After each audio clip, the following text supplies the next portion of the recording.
Hey everyone. So, obviously, as you can see, we're doing things a little bit differently today.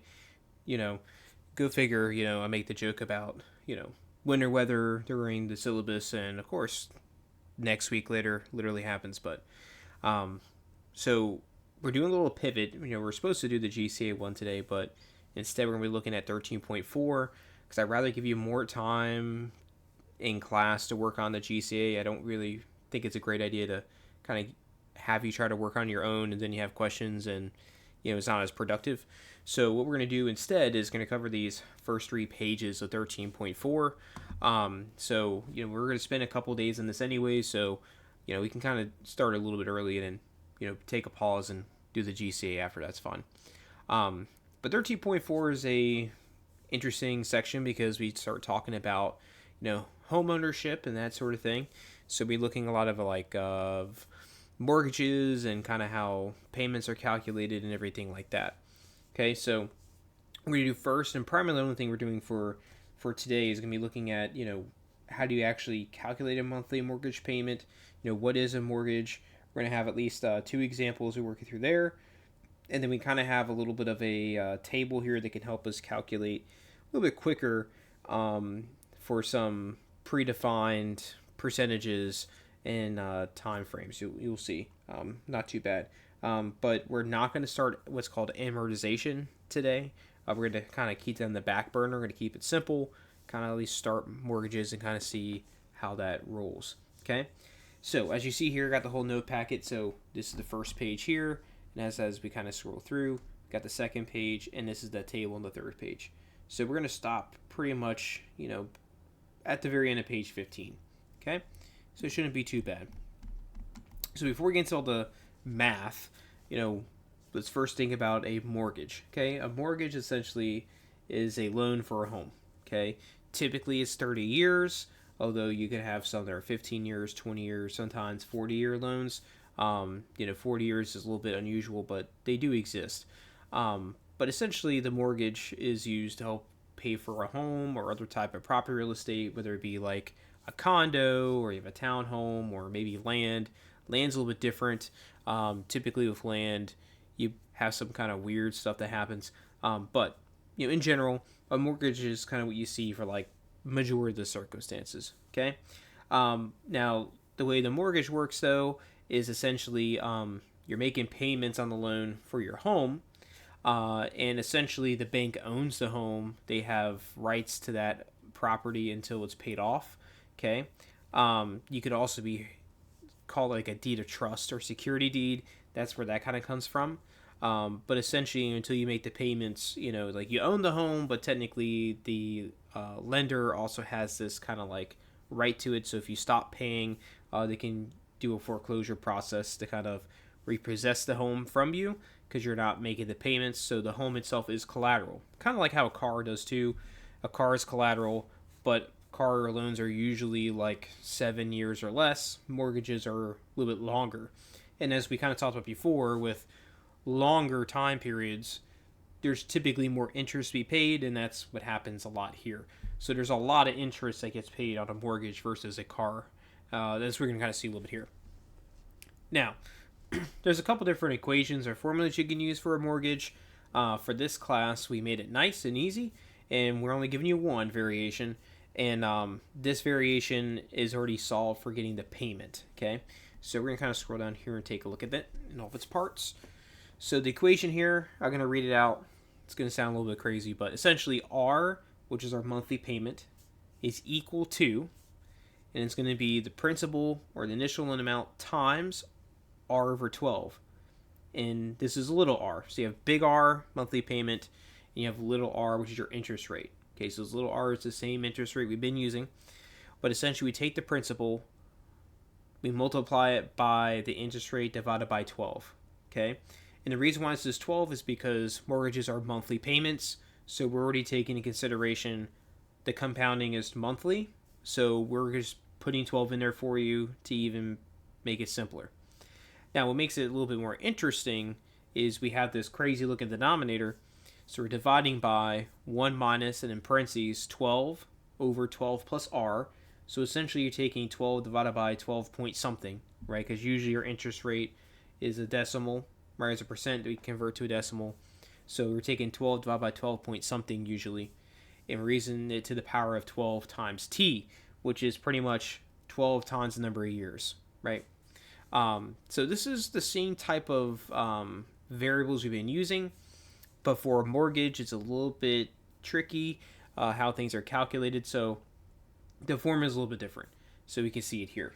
And this is pretty much the formula we're using, throughout today. So the next two examples, we're using this explicitly. And then there are some other ways we can calculate a mortgage that's a little bit quicker. So we're going to show you kind of how that works too. Okay.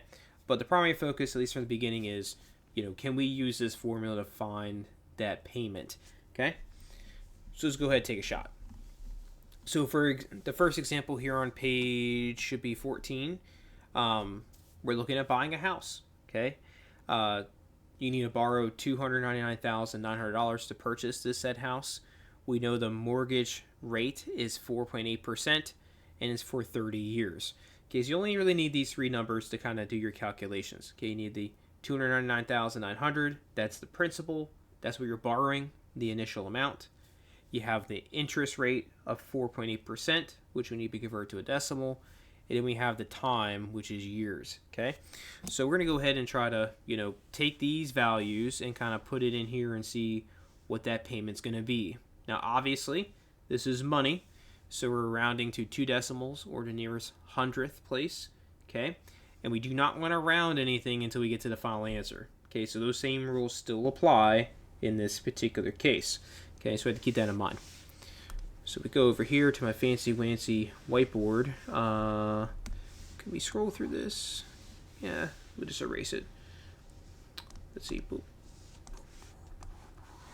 That's the highlighter. Wonderful. Hitting the wrong stuff.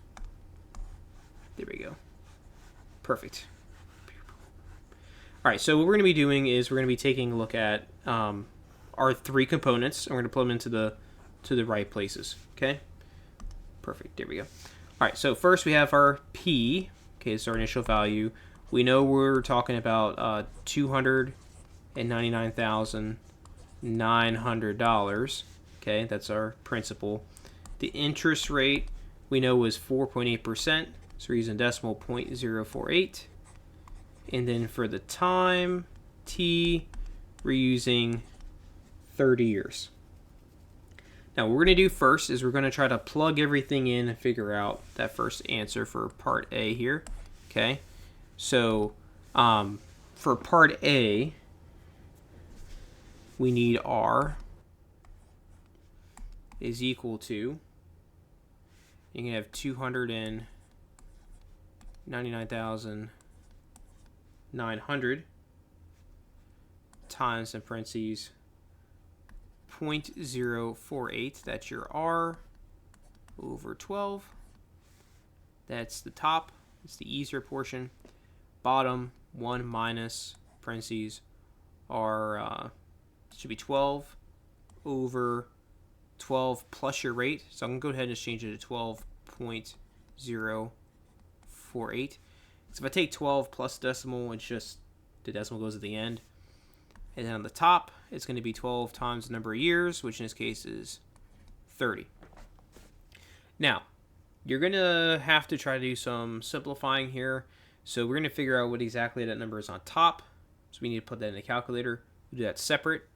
We'll do the bottom also separate. And then we'll combine both things together to get the final answer.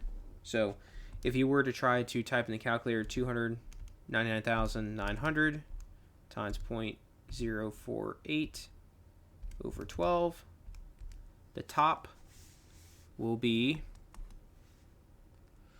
1,199.6, and that's no rounding, that's exactly what the answer was. Now the bottom is going to be some crazy number, it's going to have a lot of decimals, okay? So we do that real quick, it's 1 minus, parentheses 12 divided by 12.048 to the power of 12 times 30. So you can kind of type that whole thing in at one time.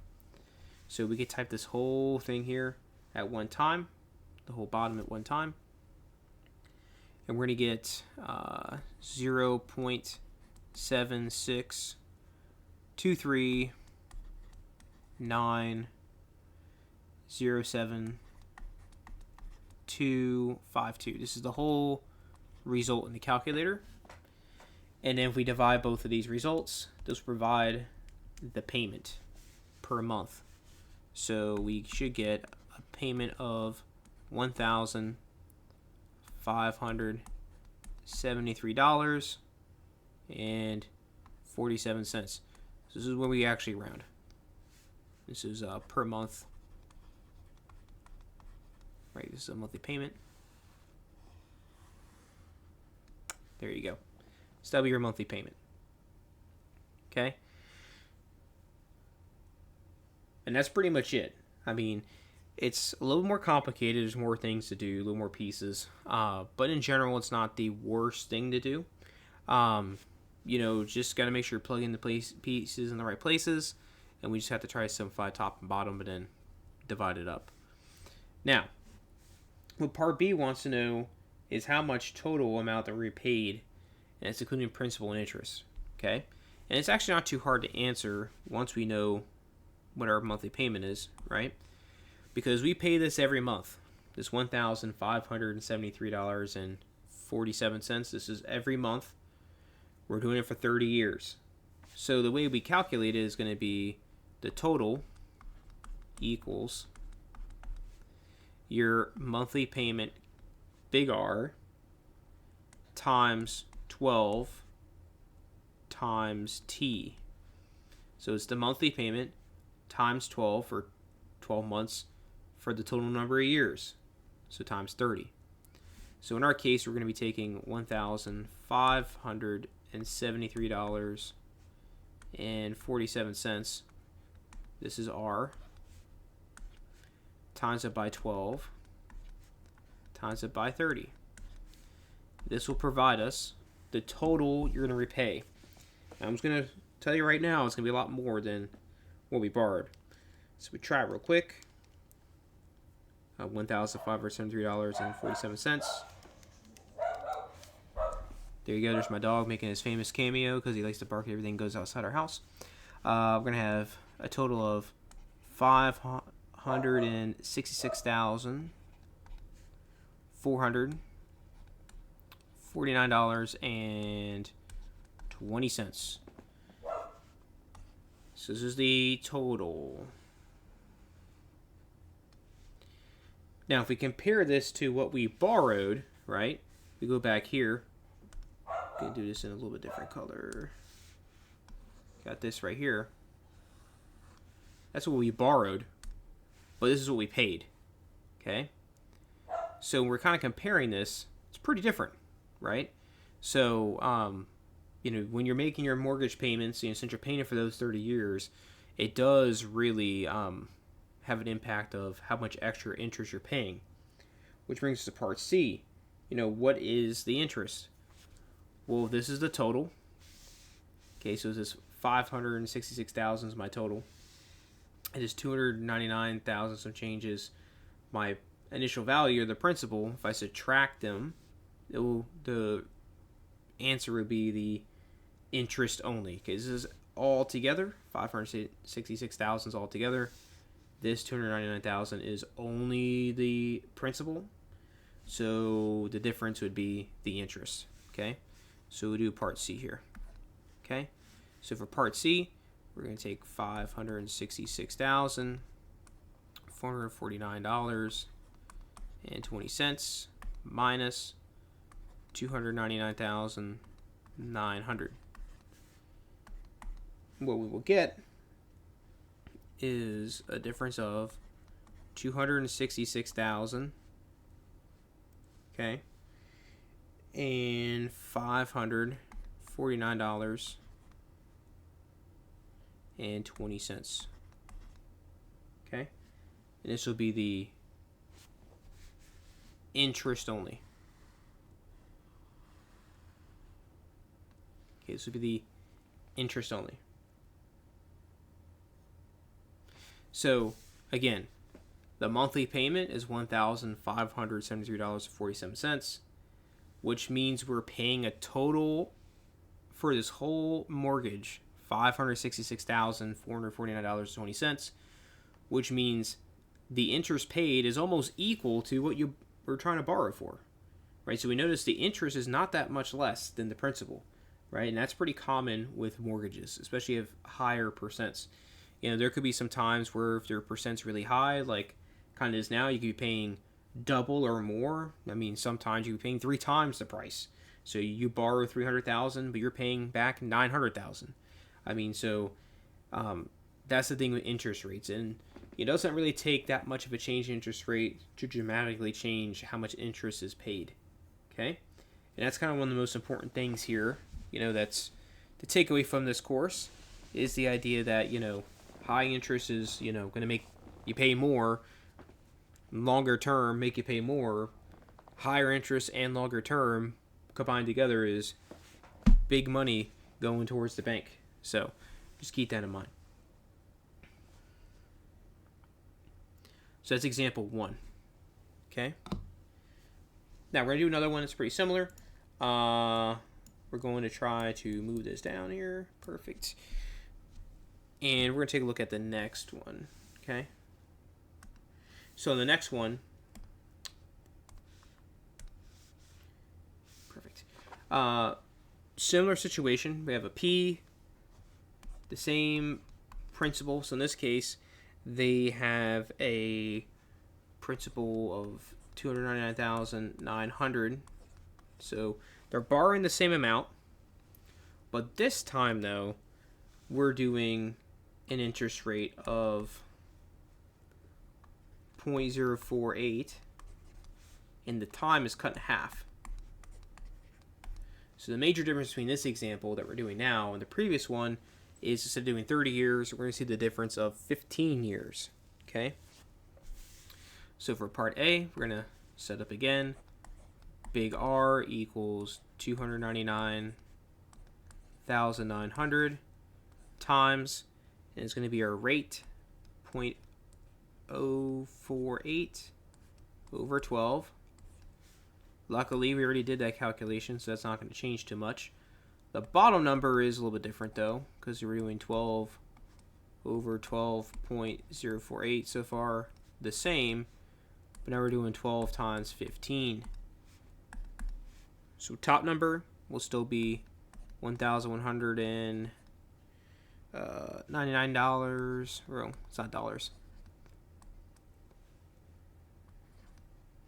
So it'll be 1,199.6. Okay, divided by. Now let's see how the bottom changes. So we type that in. We used to have 0.76 yada yada yada. This time we get 0.5125481.821. Okay, so this would be the difference. Is that denominator is the only thing that changes. So if you only change the time, you're only changing the denominator. If you change the rate, everything's going to change. Okay, because the rate pops up on top and bottom. Time's the only thing that's on the bottom. It doesn't show up on the top. So in this particular case, if we go ahead and, try figuring this out, our payment's going to be a little bit higher. It's going to be $2,340.46, which we should expect, right? If we're paying it quicker, the payment's probably bigger because we have to still pay off this $299,900. But we're going to have a significantly less interest paid, which is going to mean we have a smaller total. So again, for B, the total is going to be equal to our payment, so $2,340.46 per month times 12 months times number of years is 15. So if we do that calculation,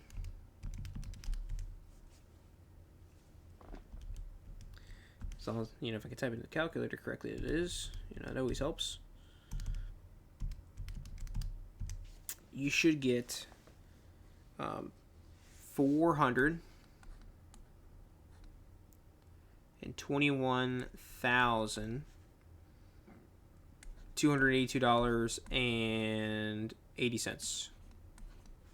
Okay, this will be the total repaid. Now, if you look above, right, to our previous answer for Part B, for 30 years, the total paid was $566,000, but here the total is now $421,000. Okay, so again, this is a pretty good illustration of how just by cutting the number of years in half, we see an increase in the monthly payment, but a decrease in the total paid. Okay, because you're paying the interest, you're paying less interest, right? Because you're paying off sooner.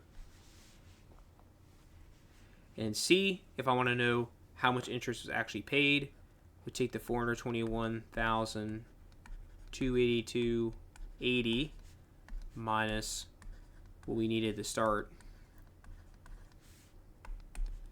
And if we subtract both of those, we should get $121,382.80.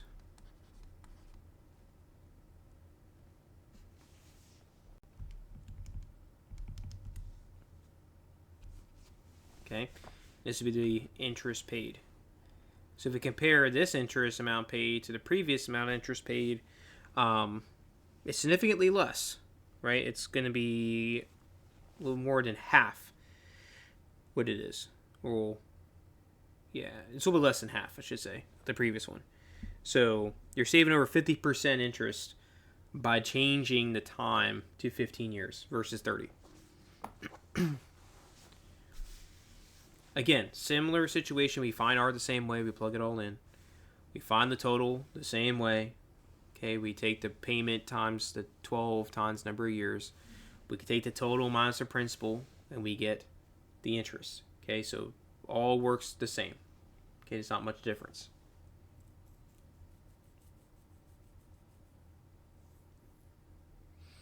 Okay, so some questions you're going to see are very similar to this. We're going to give you the principal. We're going to give you the rate. We're going to give you the time. Can you calculate the payment? Okay, you just plug it all into our fancy-wancy formula. Simplify the top, simplify the bottom, and then we're going to divide both those numbers. Okay, and that'll produce the final payment. Okay, now there are some shortcuts to do this. There are some like speed tables you can use that can help you out for doing these calculations. So if we go back to Notepad here real quick, if we scroll down to this table, what this is what this is doing is this is a quick reference to kind of what's happening here with the payments. So the way this works is they kind of have some interest rates on the side. They're not very specific, but they're kind of like general percentages like 2, 2.5, 3, 3.5, 4, 4.5, 5, so on and so forth. And then they have years of 5, 10, 15, 20, 25, 30, and 40 across the top. And the way this works is this is how much you pay for every $1,000 borrowed. So for example, if you had 2% at 20 years, you'd be paying $5 will be $5.05883 for every $1,000 borrowed. So if you borrowed $1,000, you're paying that much. You borrowed $2,000, you double it. You borrow $3,000, you triple it. You borrow $10,000, times it by 10. You borrow $100,000, times it by 100. Okay, and so on and so forth. So what you can do is, if you want to just like a general idea what it is, you can kind of use this speed table as a reference to kind of generate a calculation pretty quickly.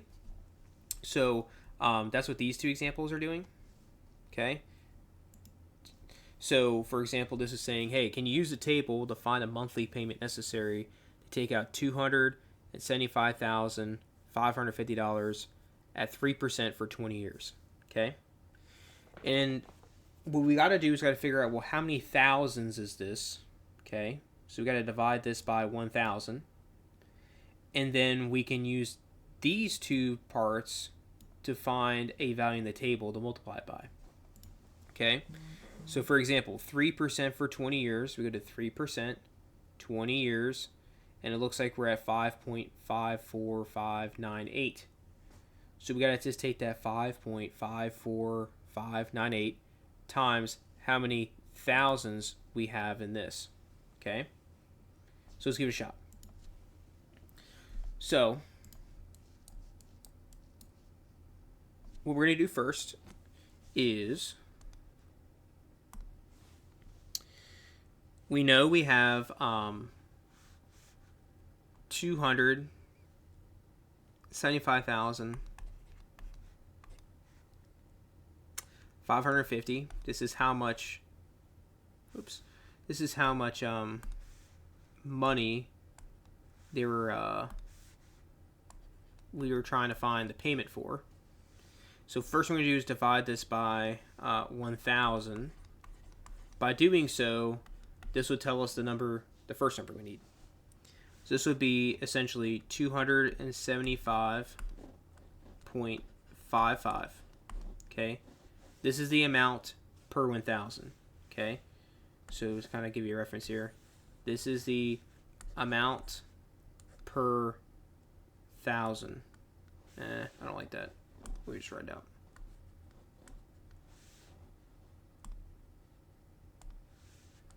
So this is the amount of money per $1,000. So for every $1,000, this is how much you need there. Now, how this works is you're going to be taking this number times our table value. So the 3% for 20 years. Okay, this gave us a table value of 5.54598. Okay, so essentially what we got to do now is if this is how much it is per 1,000, this is how many thousands we have. Okay, I'm actually going to change this. So this is the number of thousands. I like that better. There we go. That's what I'm trying to say. This is the number of $1,000 we have. This is the amount per thousand. So this is the amount per thousand. If we multiply these, we get our answer. So you take 275.55, okay, times 5.54598. When we do this, this will be essentially the monthly payment. Okay, this is kind of a speed table. All right, we don't have to plug into that busy, crazy equation to get the answer. It allows us to kind of be a little more efficient with that. So we take 275.55 times 5.54598. It should give us a monthly payment of $1,528 and about 19 cents. Okay. Now, again, this is per month. This is a monthly payment. But, you're not always going to have a nice whole percent. Okay, so this table is a little limited, but this table is nice to kind of give you an idea. So if you're kind of like, we're pricing out homes or something like that, and you're trying to figure out like what makes sense, what it's going to cost, you can use this table to kind of help you out with that a little bit better.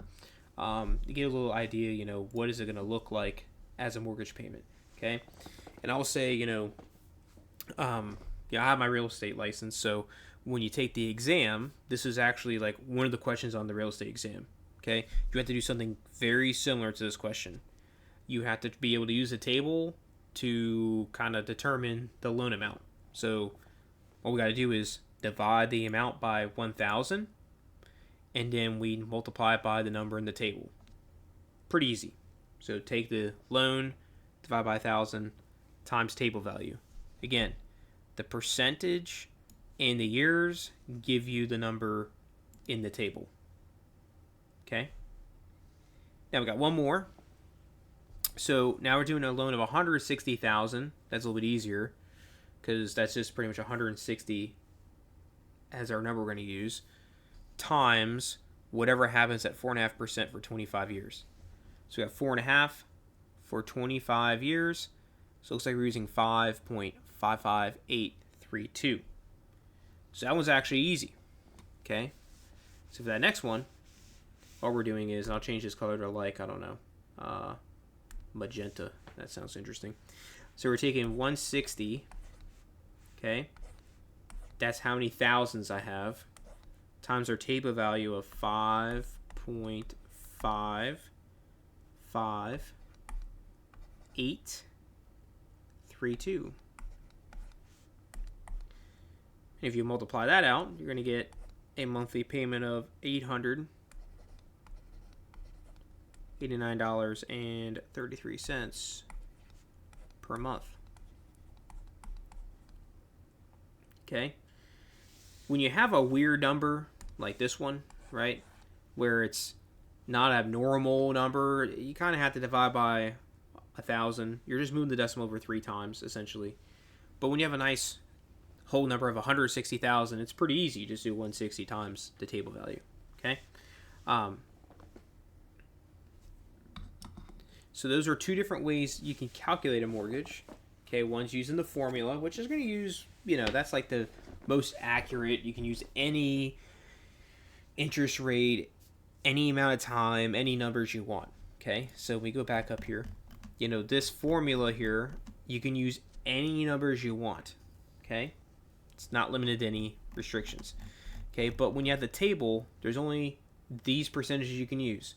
If I give you 6.8%, this table is meaningless because we don't have that number here.